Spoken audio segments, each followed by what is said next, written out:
various theories of punishment.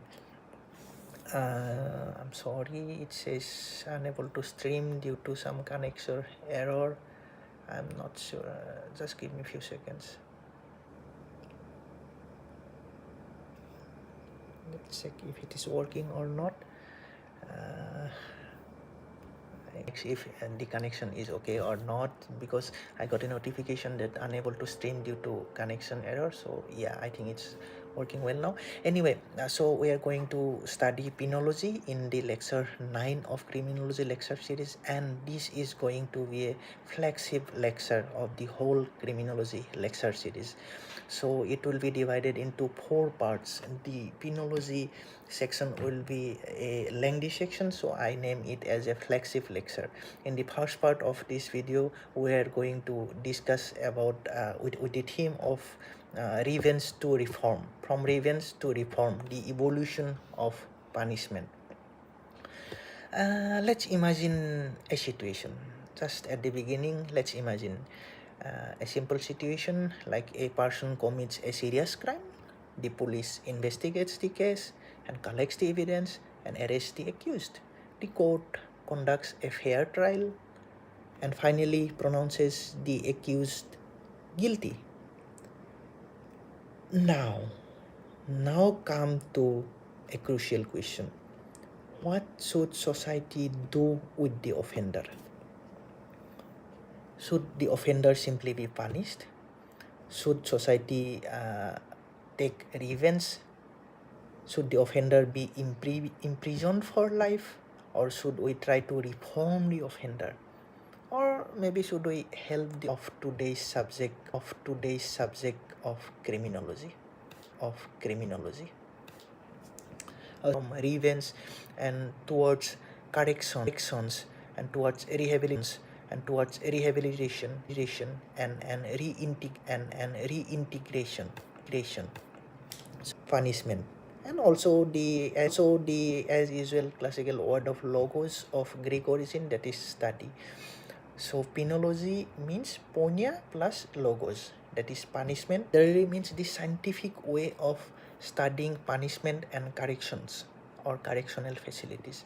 Penology actually a branch of criminology that studies punishment, about sentencing, about prisons, including prison reforms, etc., and about correctional institutions, about rehabilitation, treatment of offenders. It thoroughly discusses about or studies about prison administrations, correctional policies and facilities, also philosophy behind the punishment.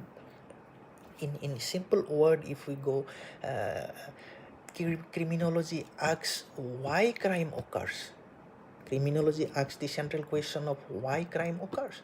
On the other hand, the subject of or the subfield of criminology, that is penology, asks how society should respond after crime occurs. This is the central question of penology. So penology answers of punishment or places of reform. This is a very important question asked by penology, whether prison is a place of punishment or place of reform. Since in modern time it is not called prison, in many civilized societies and democratic societies it is called correctional facilities, including India. Prisons are no more called jail or prisons, they are called correctional facilities. Okay, so other questions can justice exist without compassion? So these are not just mere legal questions, they are ethical, philosophical, psychological and social questions also. Someone says free-born black. Hi, hello mister. So what now, as we have already studied many theories of criminology. Also we just in the last lecture we studied victimology, and now we are going to study penology. What are the differences between all the logies like criminology, victimology or penology? Victimology and penology are sub-subjects or subfields of criminology, but students often confuse these three subjects. So let's understand the differences clearly. Criminology actually focuses on criminal. It asks the questions of why do people commit crimes. On the other hand, victimology, it focuses on the victim. It asks the question, who suffers because of the crime, and how can victims receive justice. It deals with the victim. It looks into criminology from the victim's point of view. On the other hand, lastly, penology, it focuses on punishment and correctional systems. It asks how should society deal with offenders after the conviction. It deals with the criminal after the conviction. Okay, think of a criminal justice process as a journey. We can, while dealing with criminology, victimology, and penology, let's think criminal justice process as a journey.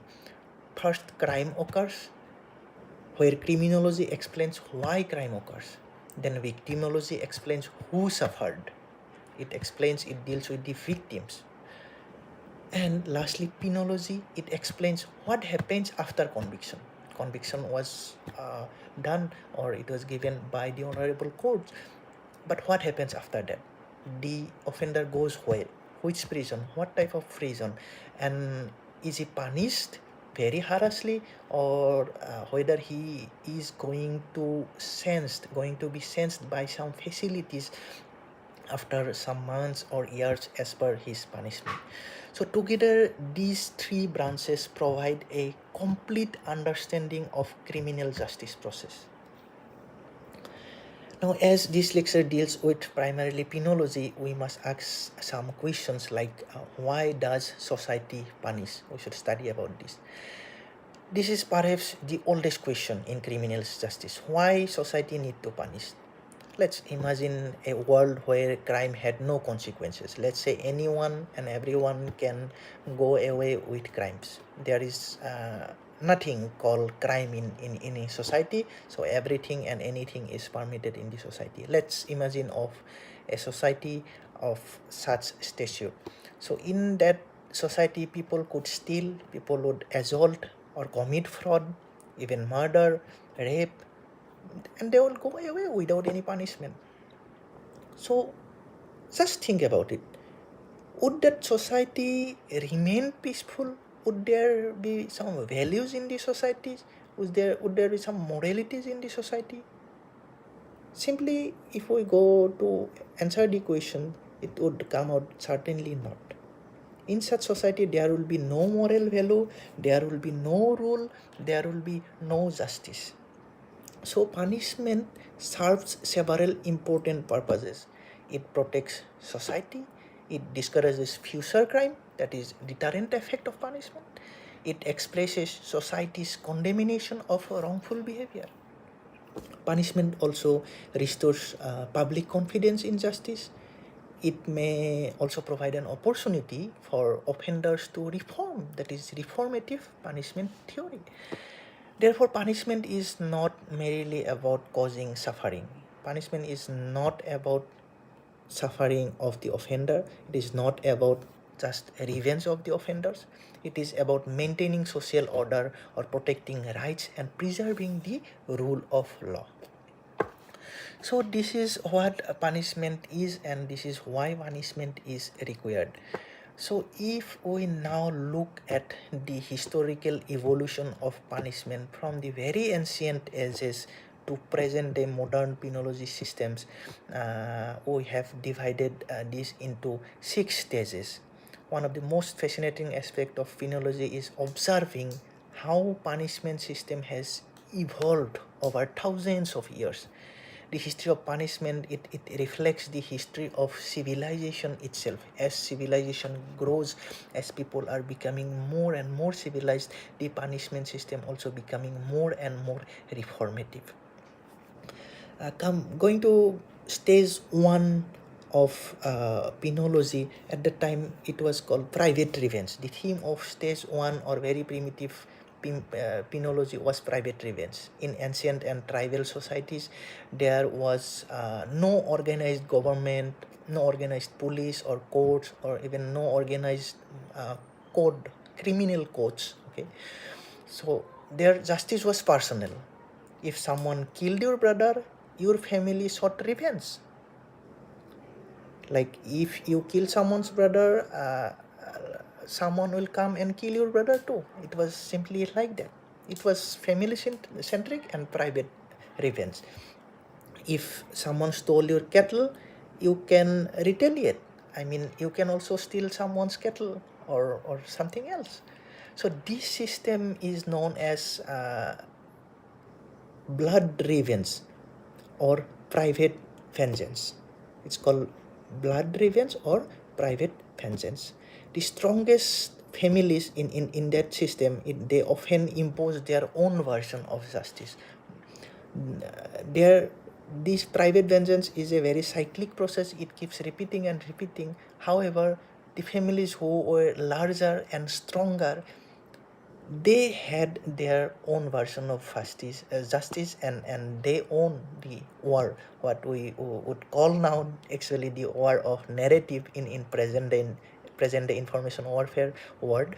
But definitely at that time the win of narrative with respect to justice was them who had the strength or larger family structure. So naturally, this led to endless cycles of violence. One murder would invite another, one revenge lead to another revenge. So entire communities would remain trapped in generational conflict.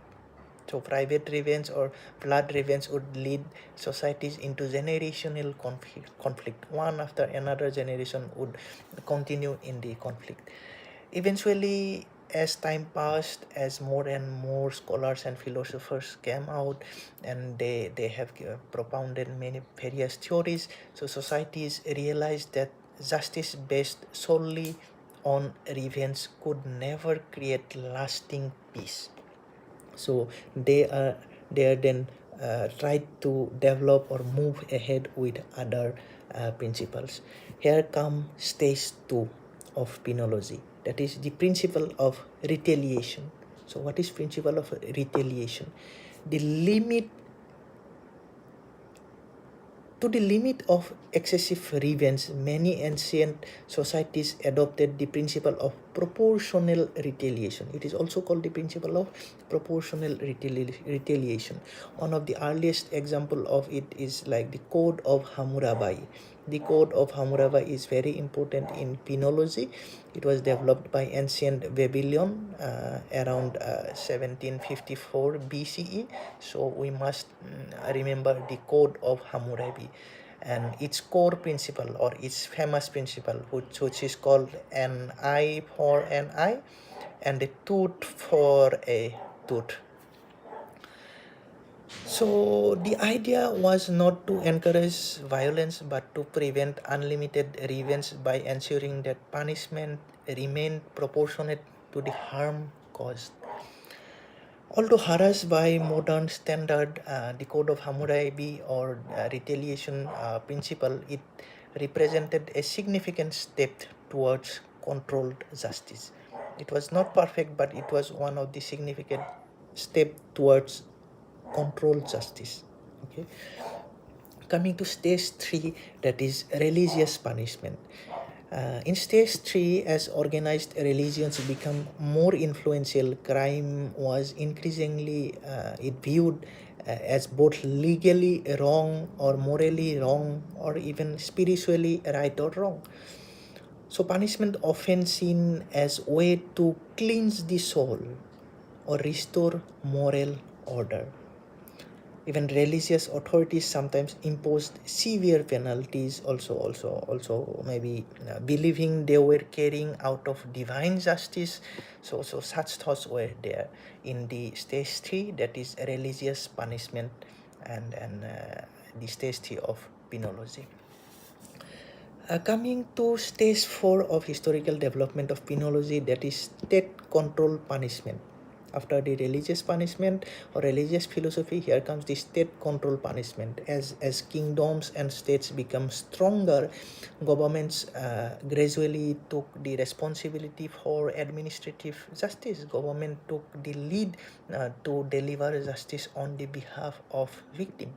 Instead of private revenge, code decided guilt and punishment.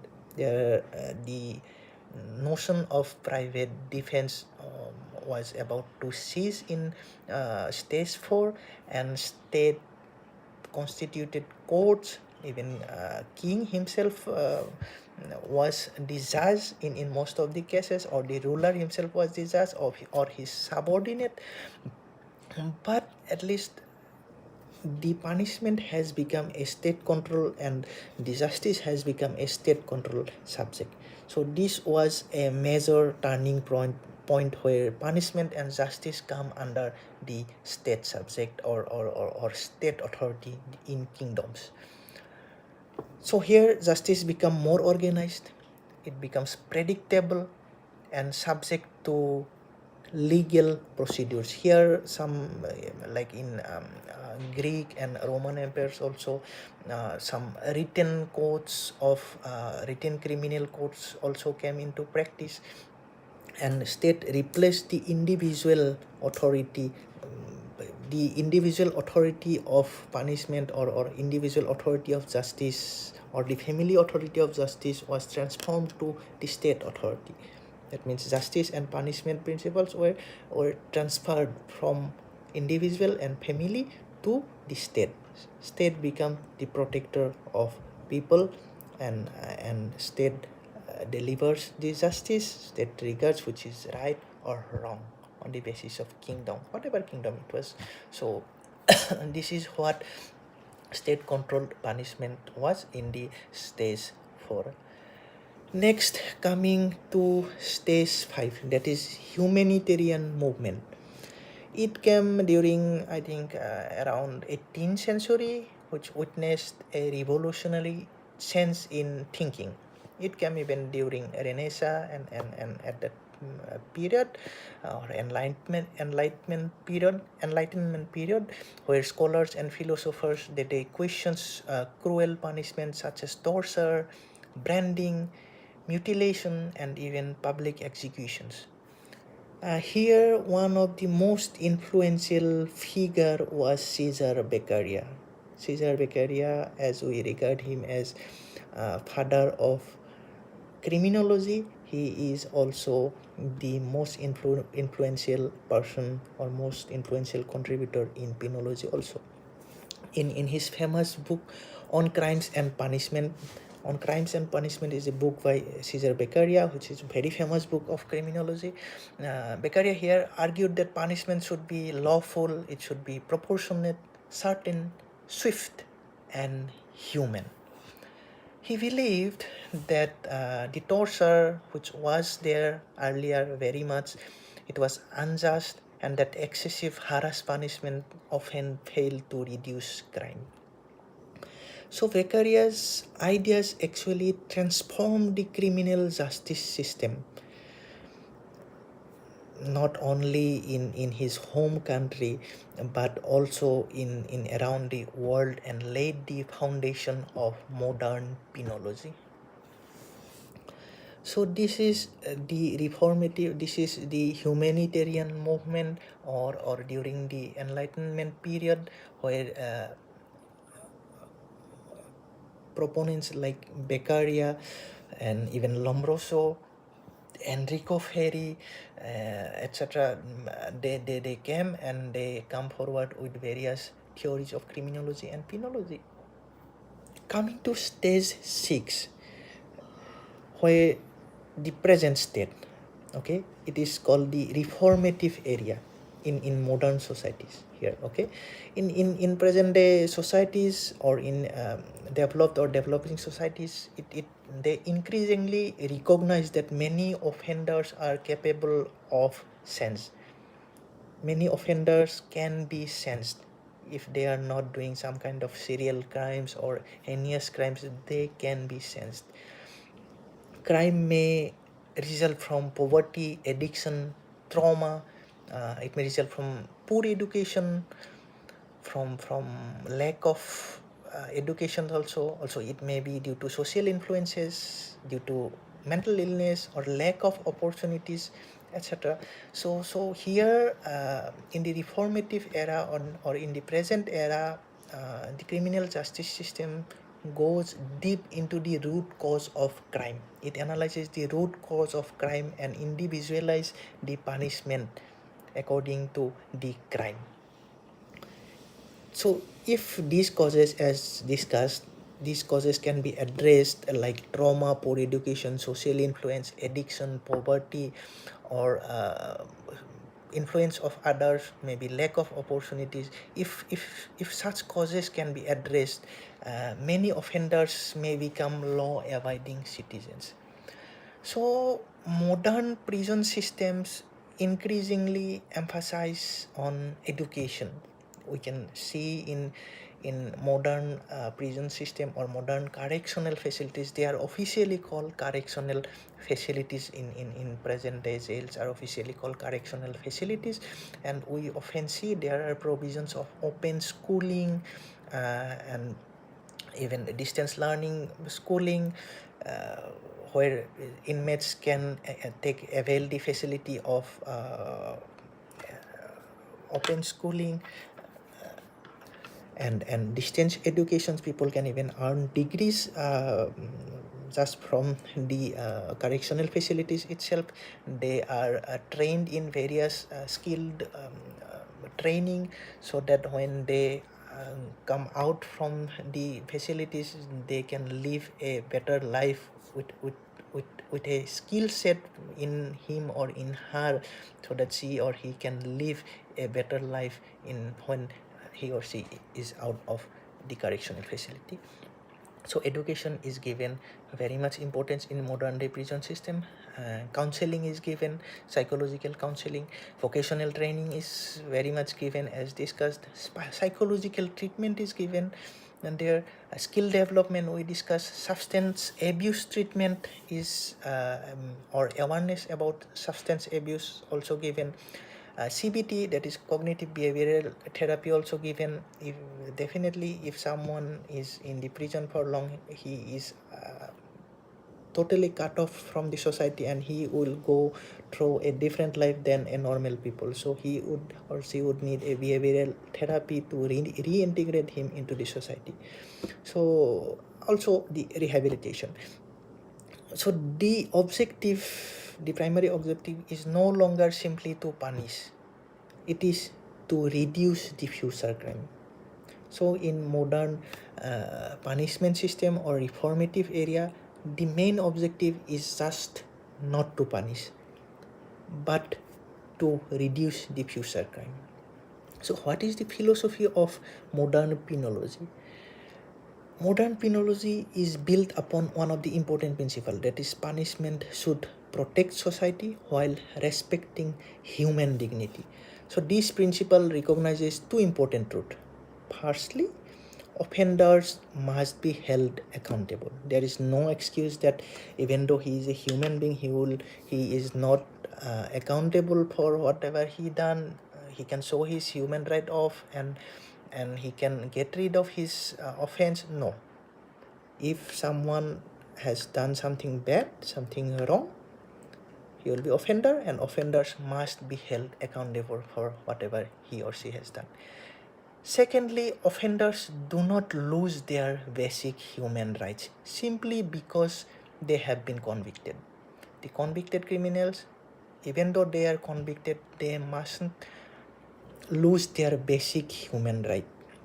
So modern criminal justice system attempts to balance certain premises like justice with security, with human right, public safety, rehabilitation, also interest of the victim. So these all things need to be balanced while looking into the criminal justice system, or even on the punishment system of reformative process. So this balance is not always easy.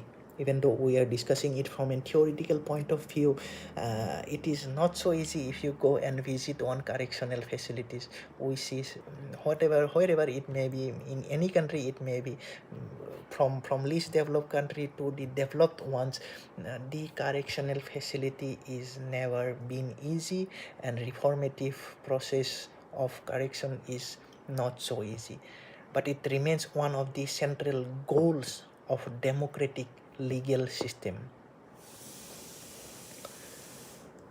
So that is what different stages of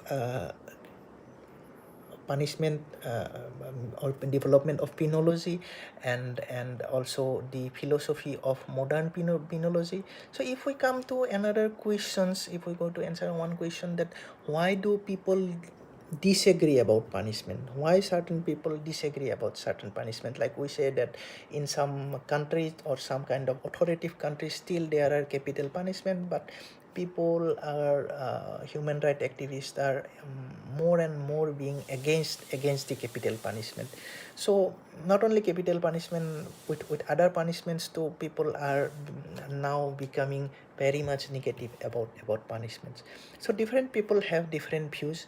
Some believe that punishment should be severe, others believe that rehabilitation should receive greater emphasis than punishment itself. uh, if we go with example, let's go with a situation, okay, where two different offenders are there.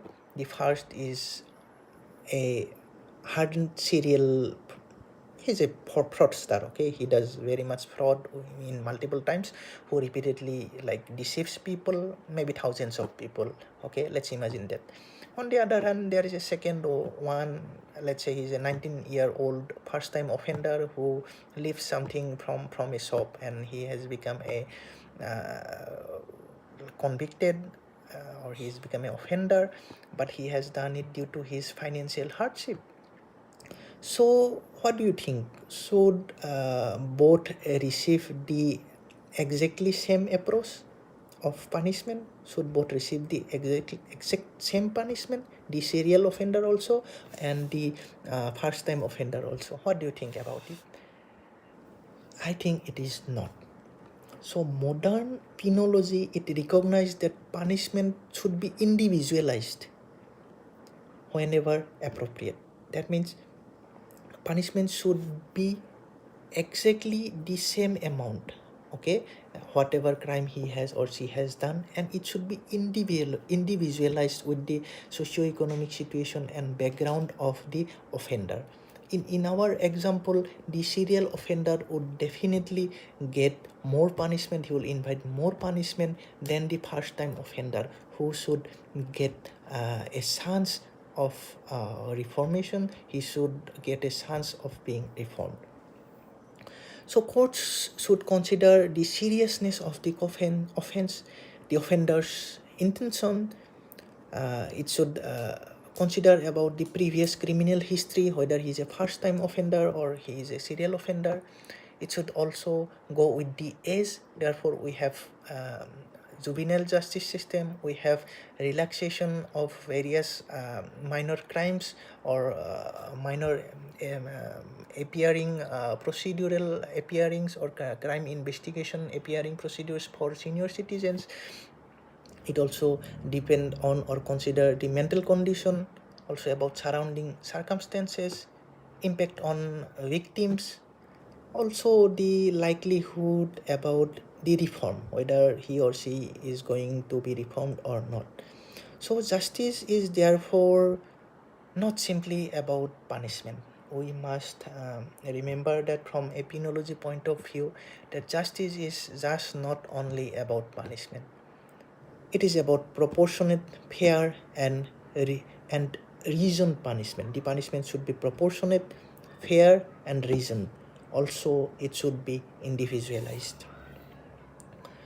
Uh, Now, if we look whatever we learn from Indian context, India actually having it inherited the Indian penal tradition from the ancient practices as well as later colonial legislations, like it has inherited the criminal code of IPC, that is Indian Penal Code, and Criminal Procedure Code CRPC, also Indian Evidence Act was there, which were repealed in 2023 by Bharatiya Nyaya Sanhita BNS 2023, which deals with criminal acts and criminal procedures and evidence, which are governed by Bharatiya Nagarik Suraksha Sanhita BNSS 2023 and Bharatiya Saksa Adhiniyam BSA 2023.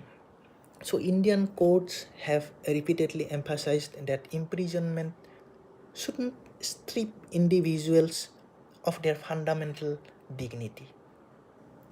At the same time, the court have recognized that punishment must protect society and uphold the rule of law. So basically, Indian courts are very independent and they go with a balanced reformative approach.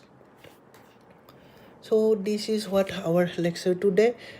We whatever we learned in about penology with all the stages. If we go whatever we learned before we are going to end, let's quickly revise whatever important ideas we learned.